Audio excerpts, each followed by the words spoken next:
Welcome back. So, in this video lecture, we are going to look at what is known as electrokinetic phenomena.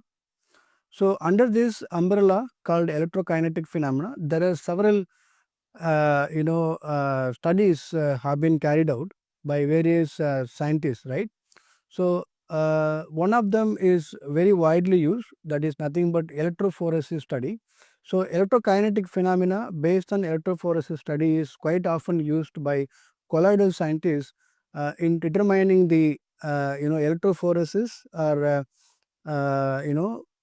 electric mobility of the particle, charged particle. So, this is also helpful in determining zeta potential, right? We are going to look at why we measure zeta potential. We are going to address question on why we measure zeta potential, why not surface potential, right? So those things we will see in details in this video lecture. Let's begin. Yes, so as we described, there are several electrokinetic phenomena. Let's say electrophoresis, electroosmosis, right? Sedimentation potential, steaming potential. So these four technique are being used under electrokinetic phenomena. What is what is widely used by colloidal scientists is the electrophoresis, right? So this is nothing but movement of particle, charged particle, okay, in an liquid electrolyte under the influence of electric field. That is nothing but electrophoresis study. Electroosmosis is quite different.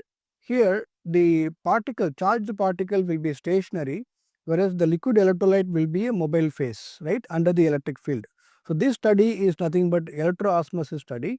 In various application, this study is used. For example, dewatering of soils for construction purposes, dewatering of waste sludges, etc. Sedimentation potential, steaming potential are the other electrokinetic phenomena. They are actually nothing but inverse of electrophoresis or inverse of electroosmosis. For example, in the case of sedimentation potential, uh, we are not applying electric potential, but electric potential is generated when charged particle is moving, right, forced to move under the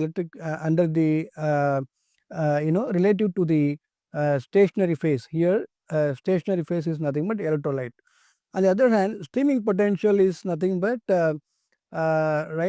study where generation of electric potential is uh, you know uh, is done by the movement of liquid electrolyte when solid being a stationary phase, right. This is also nothing but reverse electroosmosis. But here we will see electrophoresis and electroosmosis in a more detailed way. I have illustrated both electrophoresis and electroosmosis phenomena, right, as a schematics over here. You can see that electrophoresis is nothing but movement of the charged particle under the influence of electric field. Here these two electrode are important. So electric field, when electric field is applied, this will induce the movement of charged particle, but there will be electrolyte. So this particle will be surrounded by the electrolyte. Here electrolyte is stationary phase, charged particle is the mobile phase. On the other hand, electroosmosis, here the charged particle, I have not shown the electrical double layer here, but you can assume there is electrical double layer. So here the particle is stationary, whereas the liquid electrolyte is the mobile, right, mobile phase, right. So that is the difference between electrophoresis and the electroosmosis, right. Now why it is so important? Okay, how does this electrophoresis study movement of charged particle, okay, under the influence of electric field, okay, in the presence of electrolyte is important. That is exactly what we are going to look at in this slide. It is very important. We need to understand what is nothing but the Doppler shift, okay, how we can measure or determine the electrophoretic mobility, how this is useful in determining the zeta potential. That is exactly what we are looking at in this slide. So here if you look at, that whenever we introduce a charged object, right, into the electrolyte medium, So three kinds of counterions emerge, right? Strongly bound counterion, weakly bound counterion, and diffuse counterion. The strongly bound counterion and weakly bound counterion form the stent layer and shear layer, right? So the strongly bound counterion contribute to stern layer, whereas weakly bound counterion contribute to the shear layer, and the diffuse counterion contribute to the diffuse layer. So there are only three layers. Whenever you introduce the charged particle, the electrical double layer is developed. Okay, it consists of three layers: stern layer, shear layer, and diffuse layer, right? Now the stern layer and the shear layer is a rigid layer. Okay, that is something you must know, keep in mind. So the stern layer and the shear layer together form the rigid layer, whereas diffuse layer is kind of a porous layer. So when I say porous, meaning it can allow the light to pass through, but the rigid layer will not allow the light to pass through. Let's say if I shine a laser light onto the particle surface, you may be imagining that the light will strike the particle surface, but actually not. Fundamentally, they will not strike the particle surface, they will strike the outermost layer, that is the shear layer.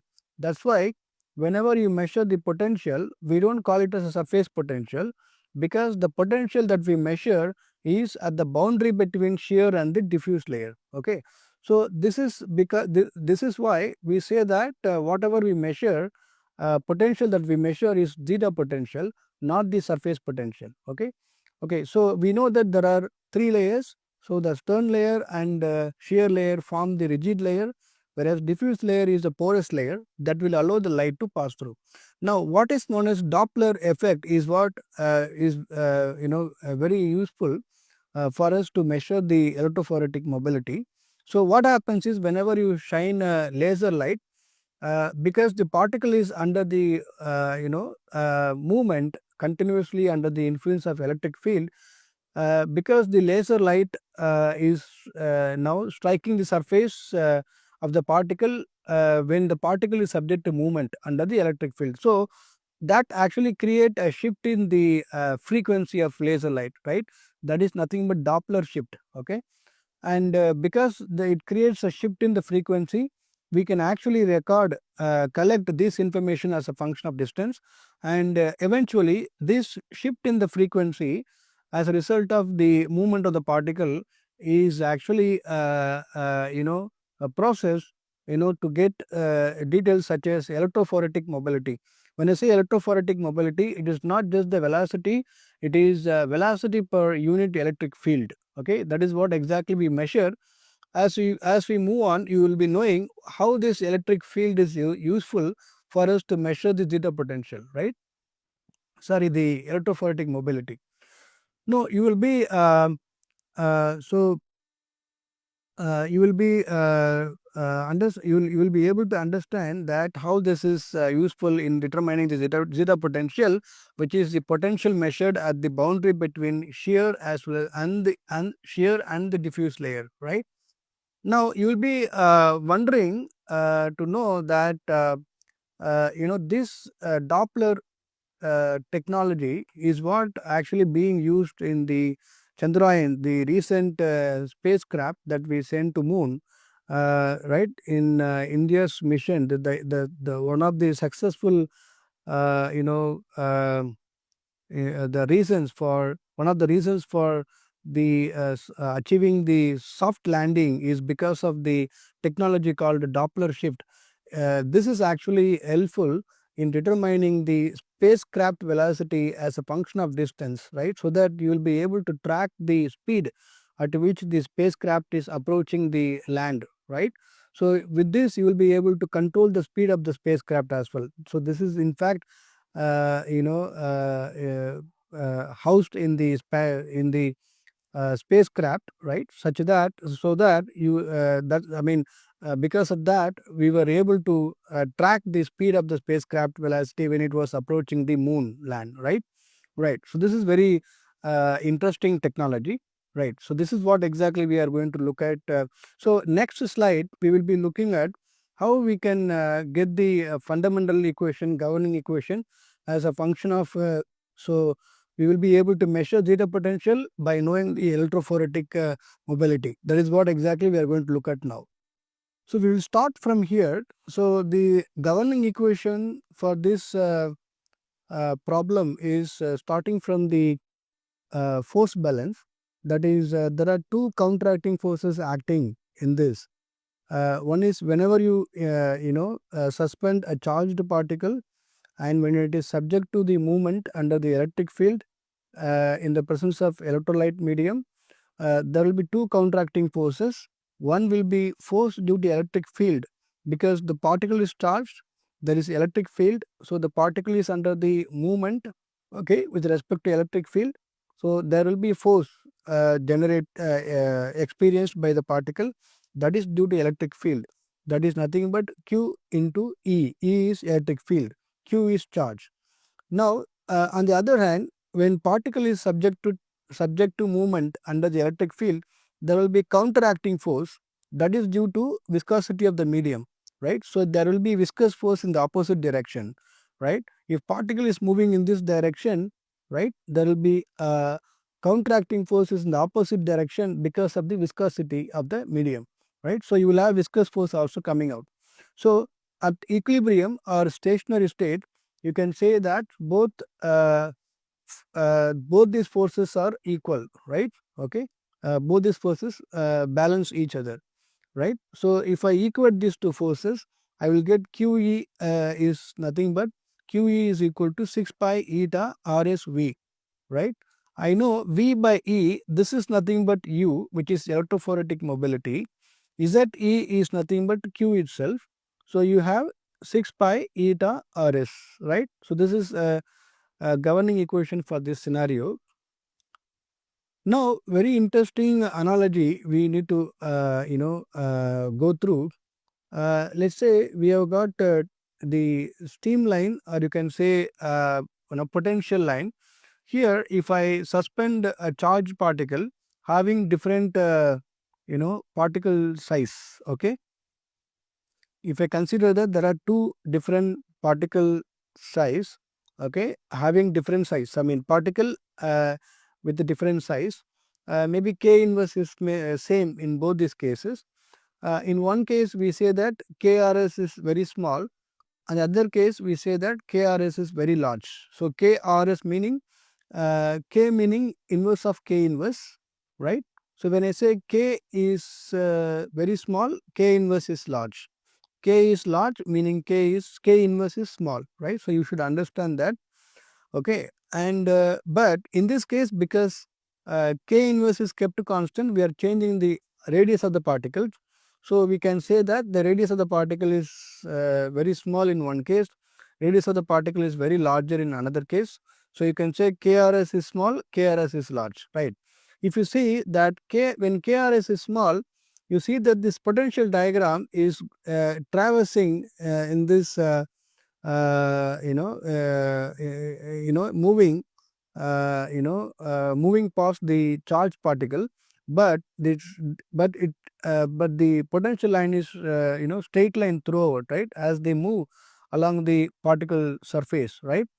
There is no variation in the particle near the particle surface, right. Whereas here, if you look at the potential, the potential is actually changing across the particle surface. There is deformation, right. Whereas here there is no deformation in the case when KRS is small, but there is a deformation when KRS is large, right. So which means that when you consider this condition, that is KRS is very small, you can say that zeta potential is same as the surface potential, because there is no variation in the potential across the surface. Which means what it comes to say is that when KRS is small, meaning your electrical double layer is very thick, right. Which means that shear layer coincides with the surface itself. So you don't need to really worry about what is surface potential, what is zeta potential, what is stern potential, all are equal. Whereas in this case, KRS is very large, meaning your surface potential is different, stern potential is different, zeta is different. So one has to really work out, okay, to find out what is the zeta in this case, whereas here your psi is same as zeta. So that is the understanding that we should have. Okay, so with this analogy, we can now look at the problem. Let's say we are talking about the spherical particle, charged particle. So let's say we use this spherical coordinate, okay, for this case, and we assume the one dimensional problem is valid. Okay, here if you solve this governing equation, you get this solution, right? Simply nothing but q by 4 pi e. E here is E naught ER and exponential minus kr, right? Okay. Remember, similar equation we obtained for when we dealt with the even the planar surface, right? Yeah, yeah. I mean the Poisson equation, Laplace. I mean the Poisson-Boltzmann equation when we dealt with similar solution we obtained, right? So here we consider the spherical coordinate, but one dimensional problem. This is the equation that we obtained. Now, when we assume this condition, that is K inverse is very large, which means that thick electrical double layer, there the zeta is same as the surface potential, we can say, right? Whereas in the case of, so if you just simply substitute this psi with zeta, okay, which means because psi is same as zeta, right? So if you simply substitute zeta with the psi, then the same equation can be used, right, as zeta equation, right? That is the idea. So if you use the same equation, now we know this exponential kr, because we assume k is very small, we can expand this exponential. So what you will get is 1 plus x square and so on. If you ignore the higher order term, you will get 1 plus kr itself. Remember, we said kr is very, very small, right? So in such case, you can get rid of this 1 by 1 plus kr term. You will be having this compact equation, that is q by 4 pi er. Okay, right. Now we know what is q. Q is nothing but ze. Now if I substitute ze from here, I will get u 6 pi eta rs, right? That is exactly what I will get. Now in this, if I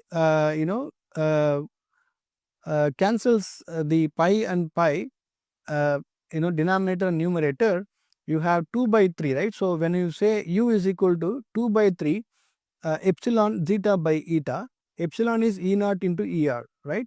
So this is the equation you get. This is nothing but Huckel equation. Remember, this equation is valid only when kr is less than 0.1, because we assumed that kr is small and we expanded this exponential term, and then we got this compact equation. So which means that we have to pay for it. So that how we pay for it, we because we assume, I mean the constraint comes from this one, that is kr is less than 0.1, only you can use this equation. So that is the idea, right?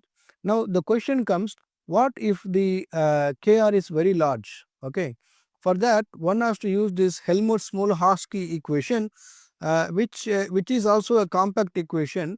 Instead of 2 by 3, one would get simply 1, right? The detailed derivation can be obtained from this textbook. Okay, you can refer to this book for the for more clarity. Now this is the case when thin electrical double layer is assumed. Okay, in that case this 2 by 3 factor is not coming. So 2 by 3 factor vanishes, so you will only have 1. Okay, so you can also write this equation because this is valid for kr greater than 100. You can write in one case you have equation less than 0.1, in another case you have equation greater than 100. So one can also write simply nothing but write this equation simply as c into epsilon zeta by eta. So c is 1 when Smoluchowski is considered, and c is 2 by 3 when Huckel equation is considered, right? So this is how one has to use this equation, right? Yeah. Now the question comes, what if the KRS is in between, right? So that is the important questions to be addressed. Now in this, you know that when KRS is 0.1, you have the equation, less than 0.1 we have the equation, when Kr is greater than 100, we have Helmholtz-Smoluchowski equation, right, to determine zeta. Okay, so basically what we do is we determine electrophoretic mobility from the zeta sizer. Basically, fundamentally, it measures electrophoretic mobility and then it substitutes in the equation, and then finally you get the zeta potential. So that's how you measure zeta potential. And now question is, what if the value is in between? Let's say it is between 0.1 to 100. That is addressed by what is known as Henry's equation. If you look at the Henry's equation, this equation additionally uses f of alpha term here, and for KRS less than 1, f of alpha is different, and for KRS greater than 1, you have to use a different f of alpha equation. And if you substitute this over here, you will be able to generate a plot like this. Okay, now you have several scenario. Now what if it is low potential, that is less than 25 millivolt? This plot, you will be getting a simple plot something like this at low potential for for various potential, that is greater than 25 millivolt. Okay, zeta potential greater than 25 millivolt, you will be getting different plot something like this, and at different KRS, right. So one needs to understand at different KRS what is going to be my C, because in the equation what is known is what is not known is C, because you know this, right, E zeta by eta, we don't know what is C. Okay, it can be between 0.1 to 100. For that, you need to generate this plot and understand what is C. For let's say, if you are somewhere in here 1, if when KRS is 1 or when KRS is 10, what is my C corresponding to the zeta potential value that we are referring to. So that is how you will be able to get the value for C, right. Okay. So here what we need to also know is let's say above 100, this equation is converging towards the Helmholtz-Smoluchowski equation, because beyond 100 the C is 1. Similar way, less than 0.1, it is also converging to that of the Huckel equation. So below 0.1 and greater than 100, Henry's equation also yields value similar to Smoluchowski and Huckel equation. So in between, you can safely use any value by knowing what is KRS, by knowing what is zeta potential. That is the idea of using Henry's equation. Now the question is, whenever you use the zeta sizer, what one needs to do is, first thing that you should do is calculate what is screening Debye screening length, that is K inverse. Okay, and then you know what is the radius of the particle that you are dealing with. Okay, so now you can know that inverse of K inverse is nothing but K. So you will be getting K into RS. So KRS, the product of KRS will yield one value. If it is less than 0.1, let's say, then in the software, when you do experiment with the zeta sizer, in the software you will have 3 different model listed out. So when less than 0.1 comes, you should choose Huckel equation, Huckel model. Okay, when it is greater than 100, you should choose Helmholtz-Smoluchowski model. Okay, if it is in between, you have to choose Henry's model. So this is how you have to do your experiment. Okay, and you cannot do any experiment randomly without knowing these details, right. So, and I am sure you will be able to appreciate this concept behind this electrokinetic phenomena. So far whatever we have come across, what we need to understand is, whenever you introduce a charged surface into the electrolyte medium, there will be 3 kinds of counterions emerging: strongly bound, weakly bound, and diffuse counterion. Okay, the strongly bound, weakly bound contributes to stern layer, shear layer, and the diffuse counterion contribute to diffuse layer. Diffuse layer is porous layer, which means it will allow the light to pass through, whereas the the stern layer and shear layer are strong and rigid layer that will not allow any light to pass through. So, whenever you shine a laser light, it is not striking the particle surface. Remember that this is very important concept. It is striking the outermost layer, that is nothing but your shear layer. So, whatever potential you measure is the potential at the boundary between shear and diffuse layer. Okay, it is not the surface potential, right? So, this concept you must know. So, because we are not measuring the surface potential, we are using this analogy called KRS is small, KRS is large. When KRS is small, you are still allowed to, we can safely use the surface potential equation as a zeta potential equation by substituting surface as zeta potential, right? When KRS is large, then the problem comes. So, for that there is a detailed derivation by shown by Helmholtz Smoluchowski. So, one has to go through this textbook, okay. There it is given in details. So, the final and compact equation in that case will be, that is also same as the zeta potential, but your C factor will be different there. It is 1 instead of 2 by 3, right. So, once you know that, so you know in one hand you have Huckel equation because it comes from the approximation, okay. Other hand you have Smoluchowski equation, okay. And although we have not shown the detailed derivation here, you can very well you can go through the textbook. The other one is the Henry equation, that is in between, right. So, these things should be very clear, and this electrokinetic phenomena is very interesting topic, and people often use this electrophoresis study nowadays to do many problem solving, okay. And I hope these things are very clear now. We will stop here. We will continue from the next lecture. Thank you.